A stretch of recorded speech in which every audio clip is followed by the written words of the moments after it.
Hello. Today, Principal Product Manager Nick Wesselman is going to be giving a demo on Sitecore Headless Development with Next.js. Awesome. Thanks, Thomas. As you can tell, we are very excited about Next.js and what it brings to JSS development, in particular, just how much more streamlined it makes it. You're less focused on boilerplate and Webpack and all that, and you can focus basically on just creating your components. So let's talk about just how you can get started with Next.js. So this will be some just a quick demo of the ways you can get started, and then what it's like to create a component. So if you are in a non-Windows environment, or you just want to use the mock Sitecore service, what we call disconnected mode, you can do that with the Sitecore CLI.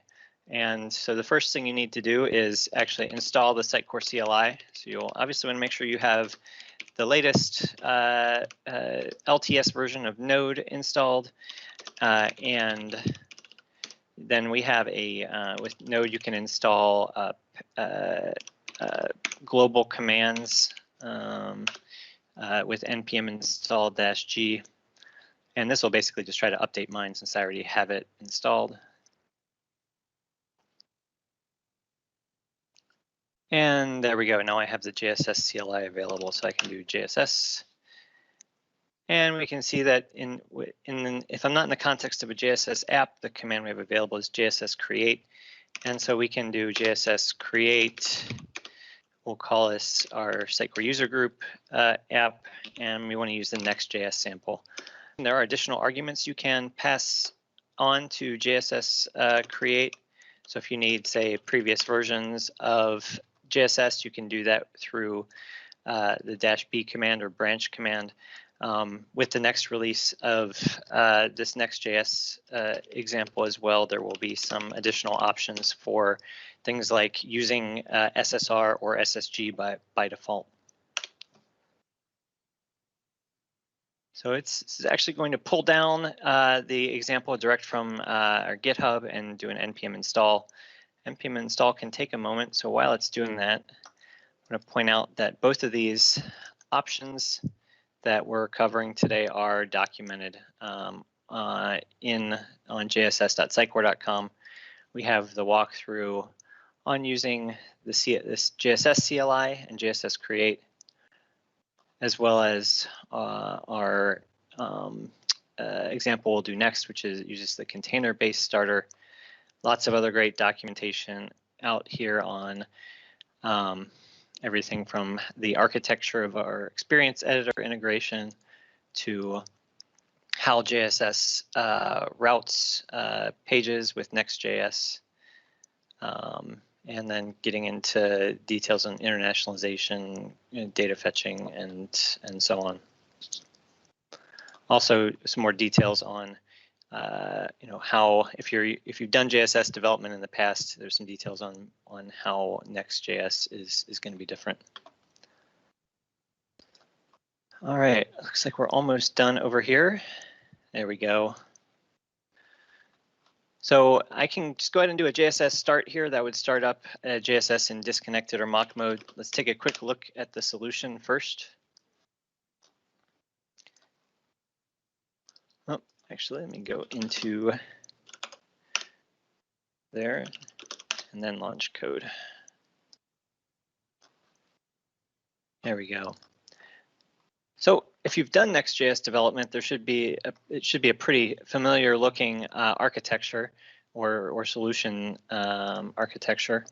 In Next.js, the pages folder is pretty key because this determines your routes that are available. And for Sitecore, as you might imagine, we kind of want to catch any route, any path, and so that's what this slug does here. This token does for Next.js. Basically, if there's not a more specific route, then this would catch any path, and you can use that in sort of subpaths too. And so in here we declare a React component, which represents our page. And it's going to be passed in layout data, and it will sort of instantiate the initial layout or structure of that React-based page or route. But here we can see this function get static paths. This is going to tell Next for this route what are all the available URLs basically, and we provide a service for that, a JavaScript library or service you can call that will do a GraphQL fetch against your Sitecore instance to determine all the available pages in the site. And then we have get static props, which actually gets the data for that for an individual route. And as part of the boilerplate here, there's what we call the page props factory. And the page props factory is going to do its main job, which is actually fetching the layout data for the page.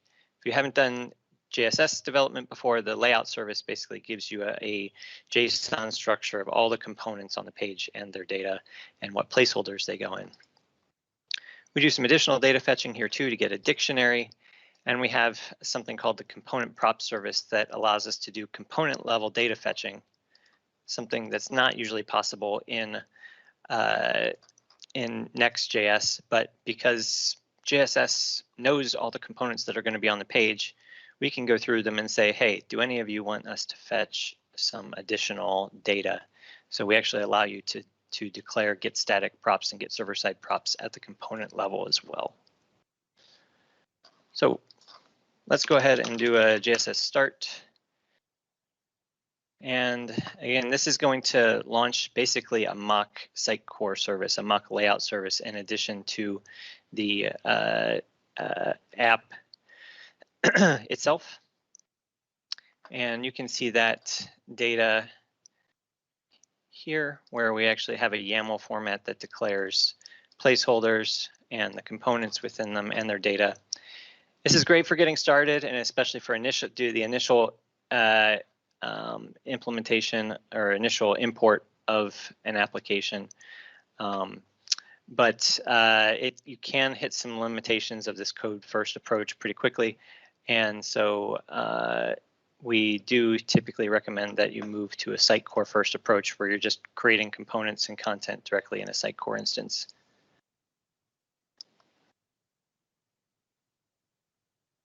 And here we go. I have my Next.js style guide. If you haven't done JSS before, each of the samples includes what we call the style guide, which shows you some common patterns and how you output different types of Sitecore fields, and then other implementation patterns. So that is the sort of code first, starting with JSS create. If you are a Windows-based developer, if you want a full Sitecore environment, if you want to get a Visual Studio solution that allows you to also deploy code and configuration into that Sitecore instance, we have a container-based starter as well. And somewhat unintuitively, it uses .NET New templates. If you've used our ASP.NET Core starter before, you might understand why. It's because for ASP.NET Core, we already had this Sitecore ASP.NET Getting Started solution. And so it made sense for us to build on that and create one for Next.js as well. So it's a bit of a long command, but it's in our documentation, since you need to point this .NET new, the .NET CLI at our NuGet server. So, but once you've installed the template, you can simply do .NET new Sitecore Next.js Getting Started, and give it a name. And this will actually create a full containerized environment. I say, yes, I do want you to do restore of any .NET local tools. And then it's going to ask me whether I want to run this script, create JSS project. And I'll say yes. And behind the scenes, this is actually going to invoke the same JSS CLI that we just did. So it will grab the latest compatible template or starter for JSS and add that to the solution as well. instead of waiting for that and waiting for containers to start, let's jump over to one that I have spun up already and have running. So we have a XP0 environment that also includes a containerized Next.js application.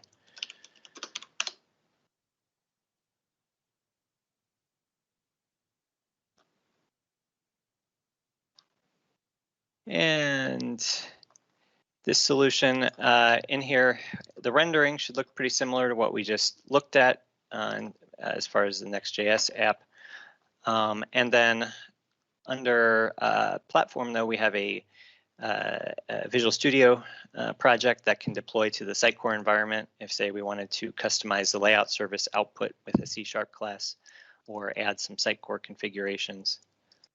We also have serialized items. So this starter is also set up to work Sitecore first and includes configurations for the Sitecore CLI to, on first run, serialize things like your renderings and templates for you automatically.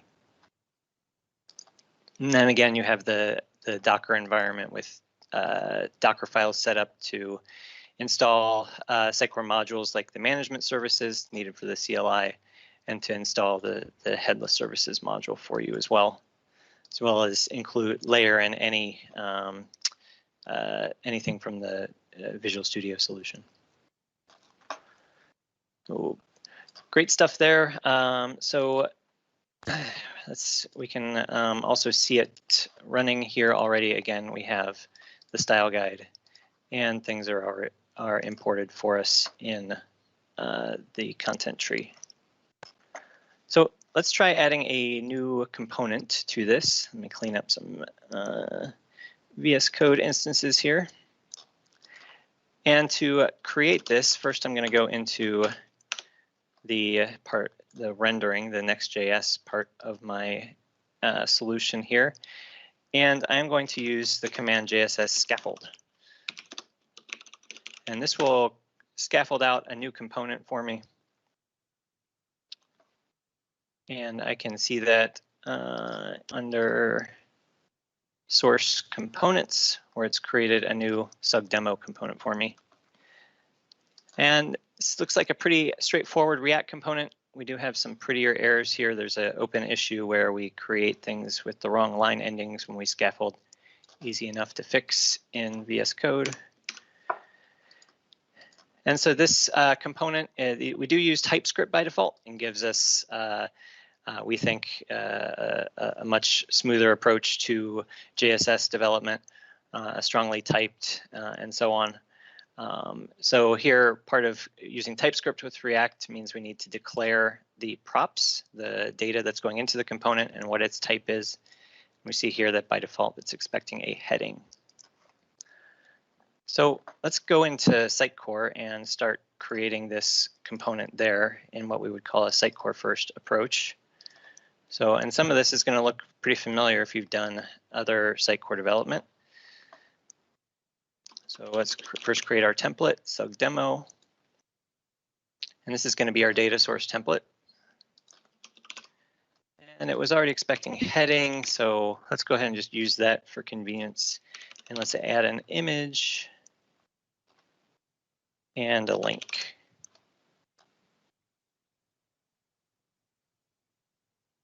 As a general link. And then again, the standard Sitecore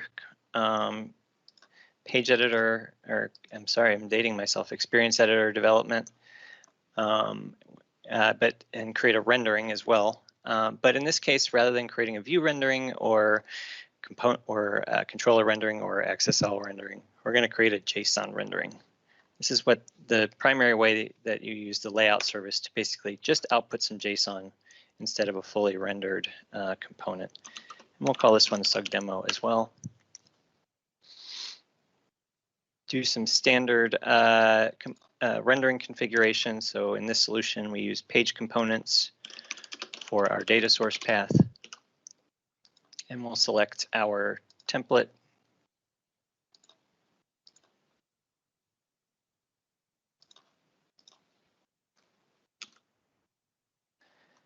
And if we see here for JSS development, we get some additional fields as well that we could populate if we wanted.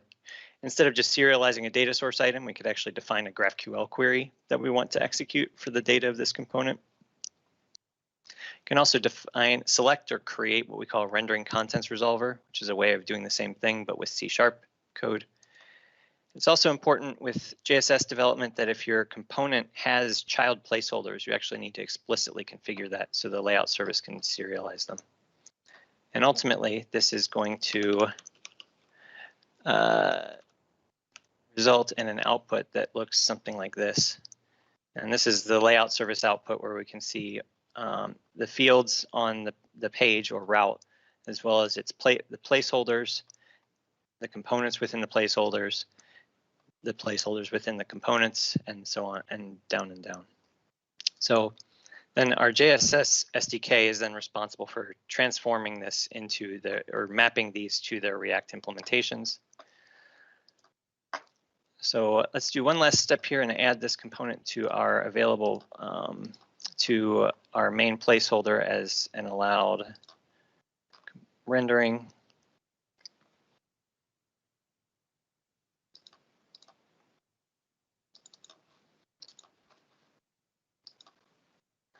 And so now if we pop open the experience editor for our home page, we should be able to add our component. And of course, bear with me as the experience editor is warmed up, but is still going to take a moment. Oh, that was faster than I expected. Great. We are looking to add Horizon support for Next.js and ASP.NET Core in an upcoming release. And I can tell you from the little work that I've done with it that Horizon as a developer is much more joyful to work with because of how fast it is. So I added that component and oh, it looks like it's already rendering for me. And so how is that possible? All I did was create it in my JSS app over here. And yet somehow my Next.js app running in the container already has my implementation available. And so if I jump back to my Windows terminal here and I look at the logs for that Next.js container, we can see that it's actually watching as I'm developing and recompiling for me. So not only that, but if, let's say, I now go back to my editor and I want to say change this to a H2, you can see it compile, and over in my browser, it's refreshing in real time.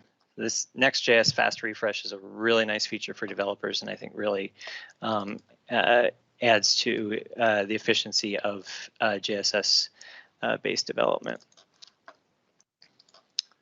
So, but we're missing some fields here, so let's go ahead and add those to our component. Get rid of that that hard-coded text there. So we had an image, which is an image field.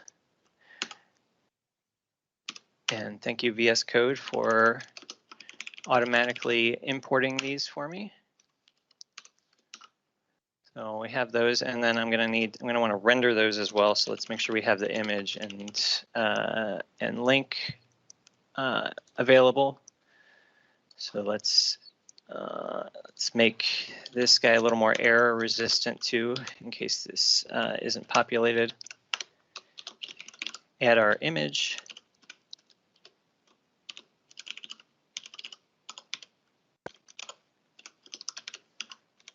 And we can add the link as well.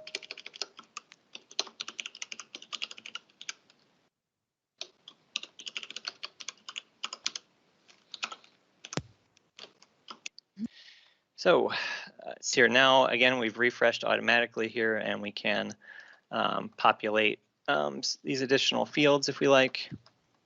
It looks like it was clicking through my link.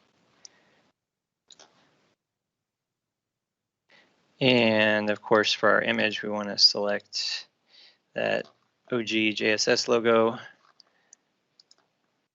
And for a link, we can link to our style guide.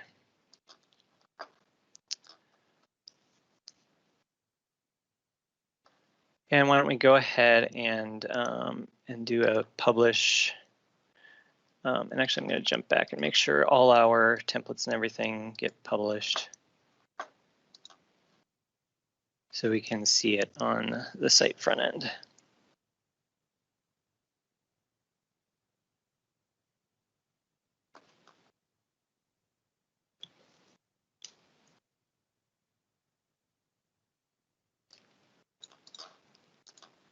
All right.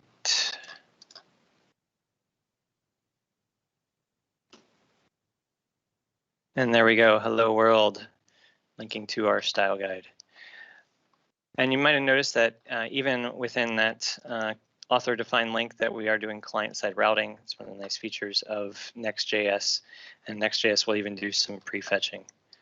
But let's say I'm not done yet. I want to make some changes. Actually, I don't want that to be an H2. I want that to be an H5. And I'd like there to be a marquee around it because I'm awful. And there we go, automatically refreshing for us. And I think even refreshing over in the experience editor. So that's just a quick demo of basic developer experience with Next.js. Thanks for the opportunity to present to you all.